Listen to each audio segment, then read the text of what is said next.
Hey guys, I'm Scott Brown, the developer for the game Journey for the Crown, and this is my 21st devlog. Now the next scene I'm working on here is called the Gnoll Caves. I did a bit of research on Google, just trying to gather some Gnoll information. They're basically humanoid dogs. They kind of look more like hyenas, to be honest with you. But I really like the theme in this game. It's a fantasy game in the end, so I'm going to twist some stuff and build it into the storyline. But the main idea here is it's a bit of a side quest for you to get some ingredients for your main quest line. I've gone ahead and opened up another scene that I've made already. This one's fully completed. It's called the Bandit's Cave. Now, it has a whole bunch of rocks and terrain packages that I want to use for the Gnoll Cave. And instead of like recreating all those things, because there's quite a few procedures involved to get the terrain to look a particular way and the lighting and all that stuff. So I just basically duplicate those scenes that I've created, and then I can just kind of work backwards from there. So I'm going to go ahead and do that. And one of the things I do need to make sure is that there is some data that when I do copy, if I don't do it in a particular way, it starts drawing on the existing scene instead of the newly copied one. So I'm just preparing myself for that so I don't make the mistake, because in the past I've wasted a lot of time. I was painting on a new scene, and when I went and checked out the old one, it had all the newly painted things for a different scene in there. So a lot of work that I could screw myself over if I don't be careful. So that's what I'm doing here. Now lately I've been trying to do my scenes a little differently. I end up drawing them out here in Photoshop. I'm just finding that it's a little better of a process versus how I traditionally used to do it. I just kind of eyeball a scene and figure it out as I go. I end up wasting a lot of time. You know, the placing of objects and that sort of stuff. There's quite a procedure involved with scenes. So I'm going to kind of get a lot of that out of the way by just coming up with some cool ideas and drawing it out here. So I'm trying to come up with this abstract looking cave here, because caves are never really simple. And I decided maybe I could put like a multi-platform here and a bit of water in the bottom. And then I decided to add some more water in the middle here. And then I came up with this cool idea of connecting all three rooms to like a large bed of water that has a stream flowing in with a bridge. So the ideas are starting to flow, and I think this approach is a lot better. I'm sure many of you out there do it this kind of way, but I'm weird sometimes. I just kind of wing things a lot of the time. But as I learn, I start figuring out, you know, there's better ways of doing things, even for me. And I'm stubborn sometimes, but here I am, finally figuring it out, doing it this way. And you know what? I end up coming up with a really cool looking design. I'm very happy with it. Now, with the scene that I newly copied over, I got everything sorted out with the data and everything syncing up properly. I end up starting with the walls, and I just have to place them kind of like my drawing that I made. So I did have on one monitor, I kind of had the Photoshop picture laid out so that I could see it. Now the next thing to do is add the water. So I'm going to go ahead and add in the 3D water here and just get all the colors and settings set up. This is a lot nicer of a water system that I had traditionally used. It even gives you some options for making rivers and adding some flowing effects. So I'm going to go ahead and add that little bridged area, and I'm going to make it flow. So this little blue block here is basically, you can set it wherever you want. You just move it around, and that gives you the options to add in flowing water. So I'm just going to go ahead and do that. Now with most of my scenes, the edge of Unity's terrain doesn't look very good, so I like to taper that off with some like rock formation. So that's all I'm doing here. And being this is a cave, I thought it would look pretty cool with that little bridge. And so I oftentimes will design the terrain. I'll put the rocks down and then restructure the terrain around the stones. Now that I got that all sorted out, I had to paint on the new textures. So you were looking at a copy of the other scene, so a lot of that had to be erased. But essentially, I'm just going to go over it with this lighter colored terrain here. And I'm just going to fill in all the pathways. And I leave the outside areas this dark brown.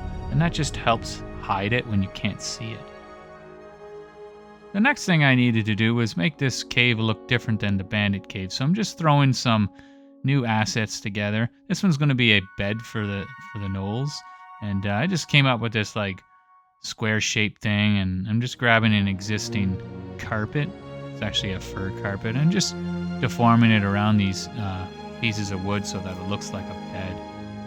Now I even had some ideas of putting in like pillows and stuff like that, and so I came out with just a simple little pillow shaped thing, and you know, I had to UV map all this stuff and arrange it, and I even made multiple different colors of the bed so that I could at least recycle some of the work that I did here and give it a different variety. I've always hated when you see repetitive things in games, but to some degree, everyone's got to do a bit of it, so I like to just swap out some colors.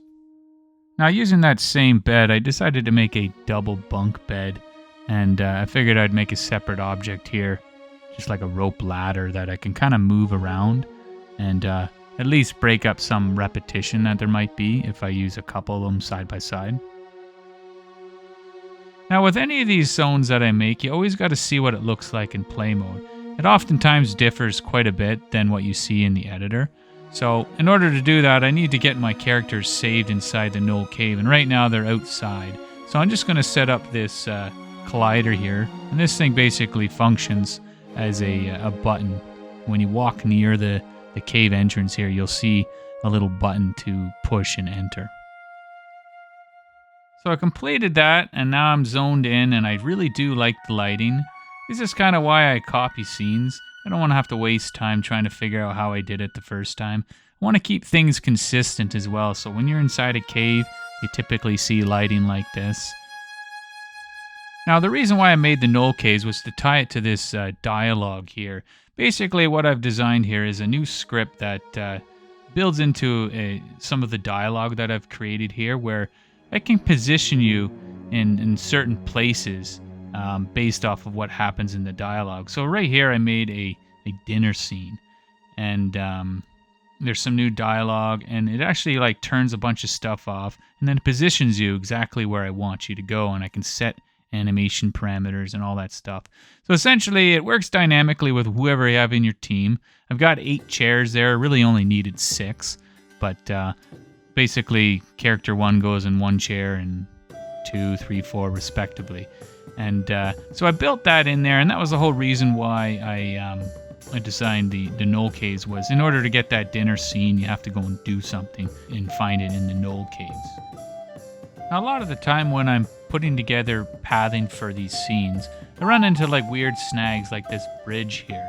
I ended up having to use a bridge block, and it uses an invisible texture so you can't see it, and I end up using this and I replace it for what the bridge was supposed to be doing.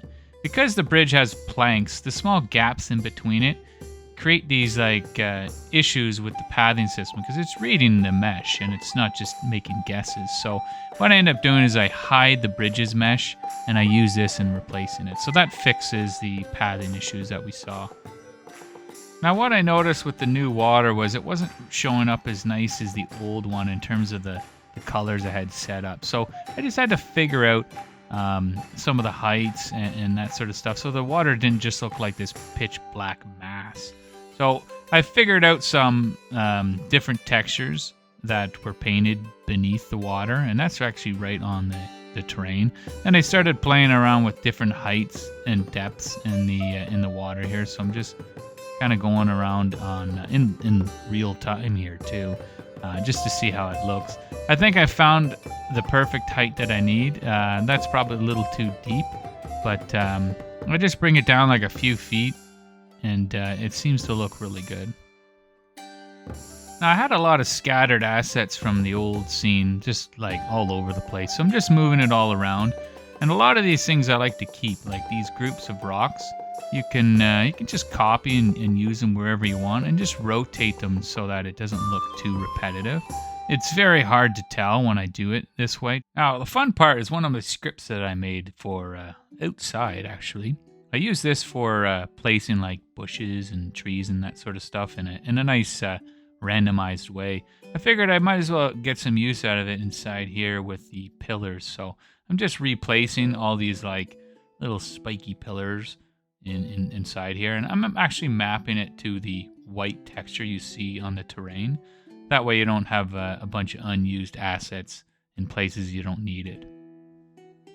Now with some of the final touches, it's all about painting these little rock paths, and I've managed to find a really useful trick with Unity's terrain using this microsplat asset that I have, and with a blend of height maps and when it goes up against other non-height mapped textures, it gives it this really neat looking grain, kind of cracked soil appearance. I use it a lot, and yeah, I'm just applying that inside here just to give it a nice overall look. So as I get a little bit more into the detail here, I have a different texture that I use for around rock surfaces.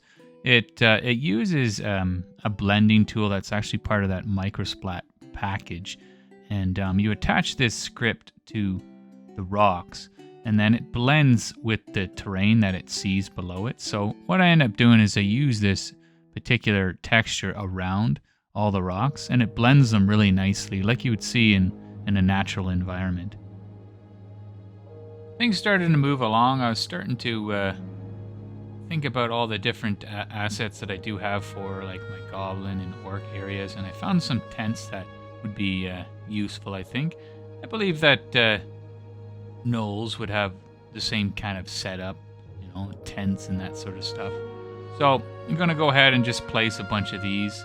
I do have a variety of different styles. I've got just like your typical A-frame tent and some other styles. So I figured I'd make this area here like one of the boss fights, and I was going to just have a series of tents kind of circled around a giant bonfire. Well, an indoor fire, rather. And yeah, I'd probably fill these areas up with some further assets like crates and things like that. Now, one idea I had, and it's just adding more cool things to that Photoshop file that I was working on, was I wanted to make this little like boat that kind of led from one location to another location. You don't actually like see yourself moving in it or anything. It just kind of fades the screen to black, and then you appear on the other side here. So I'm just working in this little interactable object here that you basically click on it and it ports you over to the other side, and vice versa. I'm just going to give it a little test drive here. I even made the object highlightable, and then poof, we're over on the other side. A couple more things that were passed along through that zone were these lights here. They're actually just crystals, and I have a script on it that kind of pulses the texture and the light that's attached to it. And you can see here it just kind of like, I don't know, it's like a 2-second delay back and forth. I also went and added 2 more to the other side of the boat area, and really like the way this thing's turning out. I also went and added some rocks using that script that adds things to the scene. Anywhere that there's white dirt, I ended up adding small little pebbles and rocks and boulders there, just to break up some of the repetition. Now I'm back to those gnoll beds. I'm making some changes here. I wanted to add in some dark fur. Originally I had some other fur, but I needed to add it to the Gnoll texture file, because I do a lot of mesh combining of assets, and if they're not sharing the same material, it just takes up more room, and it can't be shared that way, right? So as long as I use this texture here, as you can see, there's like a lot of open space. I like to have a little bit of space just in case I decide to add more assets down the road. They'll all share the same texture, and I can merge them properly. So I went ahead and added a different kind of fur in there, and as you can see in here, I think it looks better this way. It stands out as fur to me, while the other stuff kind of just look like cloth. I went ahead and did the rest of the assets as well, the bunks and all that stuff, and I've got a huge handful here of different versions I can use. So I'm just going to go ahead and spread them around this area here and make it look like this is where they sleep, this is where they spend a lot of time. It's kind of like their home base. So I figured I could put some more tents in here as well, make it look like a lively little area that these guys spend a lot of time in there. Just having a look at it in the game, I think it looks pretty good. The lighting's really nice. We've got some pathing to deal with here. I can see that I can walk through that tent. I shouldn't be able to do that, but I ended up moving things around in a different way too. Now, the next thing on the list was putting some lights everywhere. So right now we have fire pits that have some decent ambient lighting, but in between all those areas, I generally like to put these like beams with a torch attached to them. So placing that in there is what's next. In all of my zones, I like to do this, I don't know, it's like a weird trick that I figured out, but I end up merging a giant black plane that surrounds the zone. And a lot of people would probably just solve this with a Fog of War effect. And I do have Fog of War, but the Fog of War has like a range to it, and I didn't want it to be too small of a range, so oftentimes when you get close up to a wall, you can see the other side. I really disliked it, so I'm just going around this zone here and ensuring that this black surface is covering any possible area that the Fog of War might open up that you could see. This does a very good job at covering up all of those mistakes that could be left around. And it does take a little bit of time to kind of stretch and position these things, but in the end, it's really worth it. It looks super clean when it's done. Now I'm just going to run around and kind of see everything we've done today. I had a lot of fun putting this one together. There's still much more to do in terms of enemy design and that sort of stuff. I've got to make a handful of Gnoll abilities and make sure that they have their own particular look and design to it. So I've got some work to do there. The design of this though is really, it's looking pretty good. I like the bed idea that I came up with. Wasn't too sure at first what I was going to do, but it looks great. Yeah, just running around. The shadows are really good. We've even baked the pathing so you don't walk through pillars and that sort of stuff. An excellent looking scene. Alright guys, well I gotta get back to work here and work on the next part of this scene. But I really enjoyed just stopping by and watching the video. You know, the last one that I posted actually did really well on YouTube, so it looks like things are starting to pick up with the channel. So that's kind of why I decided to pump this one out as fast as I could.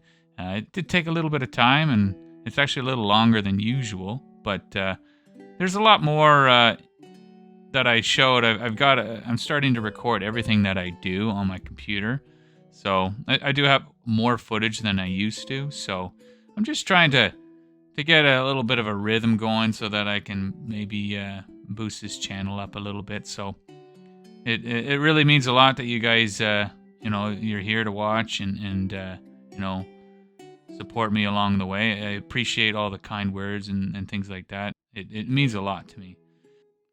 All right, well, that's it for this devlog. I hope you enjoyed it. If you haven't already, please make sure you like and subscribe the video. It helps me out a lot on the algorithm. And we'll catch you in the next video. Cheers. Thanks.